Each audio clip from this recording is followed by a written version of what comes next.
Next speaker is our professor from Mexico. Your name is very difficult for me. Bueno, también agradezco la invitación. Realmente a un evento tan importante como este me siento muy contenta de estar aquí con ustedes. Pero como ya está pasando el tiempo, vamos. Nos piden hablar de Yalta para acá, incluso para el futuro. Entonces, ¿qué significa Yalta? ¿Dónde estaba el mundo en el momento en que termina la Segunda Guerra Mundial y dónde estamos hoy en día? Voy muy rápidamente, pero en el momento en que termina la Segunda Guerra Mundial, Estados Unidos era pues una potencia tremenda, porque justamente con la guerra logró incrementar su producción, logró incrementar su espacio de colocación económica y entonces terminó la guerra de manera muy fuerte, como ven ustedes ahí. Pero sobre todo una cosa que es muy importante es que en ese momento logró establecer los parámetros de la organización, por lo menos del occidente colectivo, a partir de ese momento, tecnológicos, de producción, de modo de vida, de modo de organización social, de institucionalidad, y todo esto fue establecido de acuerdo con el American Way of Life.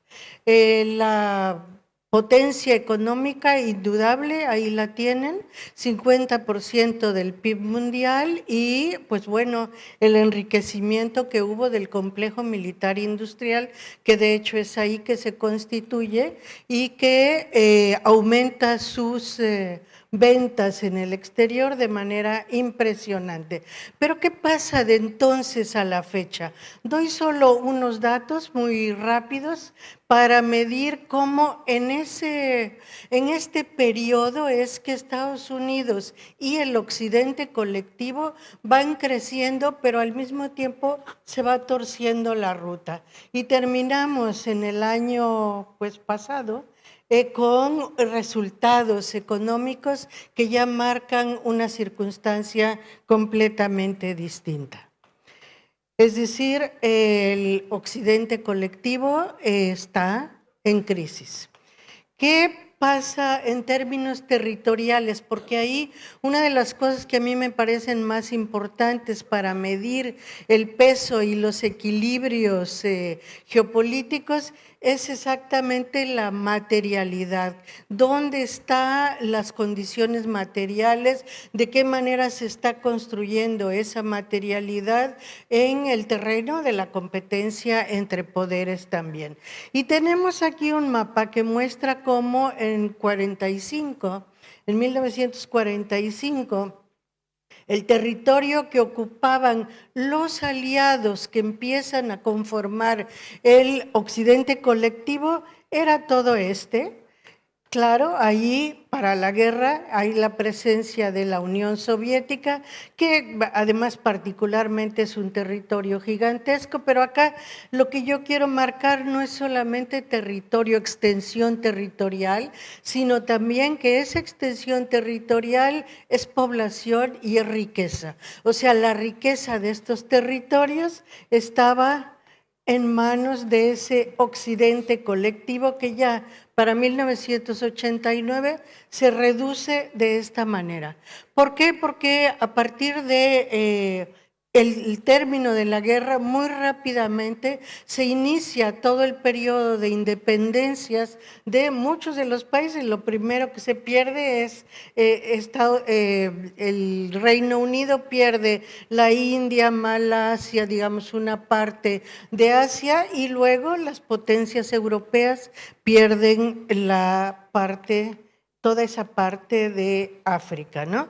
Ya para 91 la Unión Soviética deja de ser, pierde también una parte ahí que va a ser como una cuña dentro de este conflicto territorial de la Guerra Fría, este conflicto territorial que marca las fronteras, por un lado del occidente colectivo y por otro lado en ese momento del bloque socialista y de aquello que también empezaba poco a poco a conformarse como el sur global.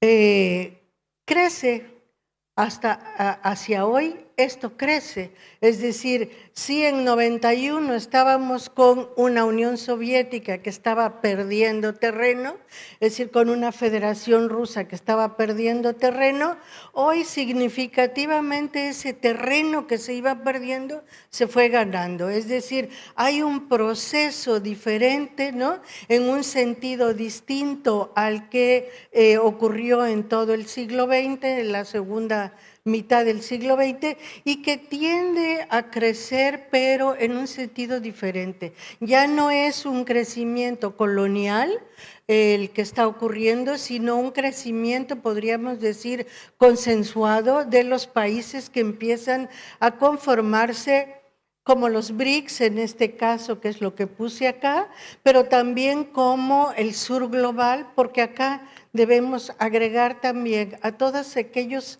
países que están en emergencia, que están en proceso de descolonización, ¿no? Porque si bien tuvimos las independencias en la segunda mitad del siglo XX, bueno, eso no garantiza que el control de las potencias coloniales anteriores no siguiera estando establecido en esos países. Pero en este momento, digamos, con esta emergencia de la otra articulación, organización territorial, se empiezan a, digamos, empiezan a emerger, se empiezan a sumar muchos otros países a esta constitución de una nueva esfera territorial. Pero ¿qué pasa en este caso? Yo quiero marcar dos cosas como en este contexto, cuáles serían desde mi punto de vista dos puntos estratégicos de definición del equilibrio de poderes, incluso de la posibilidad de que la multipolaridad realmente prospere, ¿no? ¿Qué es lo que está por ahí marcando pautas? Yo voy a marcar solo dos que me parecen muy importantes. Una es el localizar dónde están ocurriendo en este momento las guerras y qué significa la ocurrencia de estas guerras, que bueno, es el territorio que tradicionalmente es el paso de las rutas comerciales más importantes del mundo, ¿no? Es el paso de la vieja ruta de la seda y por supuesto hoy también es un paso obligado de conexión entre Asia, África y Europa y bueno, de Atlántico y Pacífico con el Mediterráneo en medio. Yo sumo aquí a Irán porque, bueno, digamos, la amenaza de guerra frente a Irán es en este momento muy fuerte, entonces tendríamos esta zona en guerra, pero ¿qué es la zona que tiene los pasos de comercio, de traslado de mercancías, particularmente petróleo, por ejemplo, de mercancías más importantes del mundo? Entonces tenemos una frontera que confronta con la potencia rusa, podríamos decir, que confronta con toda esa área del... Y luego los pasos que están marcados aquí como los pasos de esos traslados de los que yo estaba hablando. Acá marco dos cosas con respecto a esta zona. Una es que efectivamente I'm just finishing. Estas líneas marcan el camino del petróleo que alimenta las potencias asiáticas y que, por supuesto, si se interrumpe, podemos tener ahí conflictos importantes o desavenencias importantes en la economía mundial.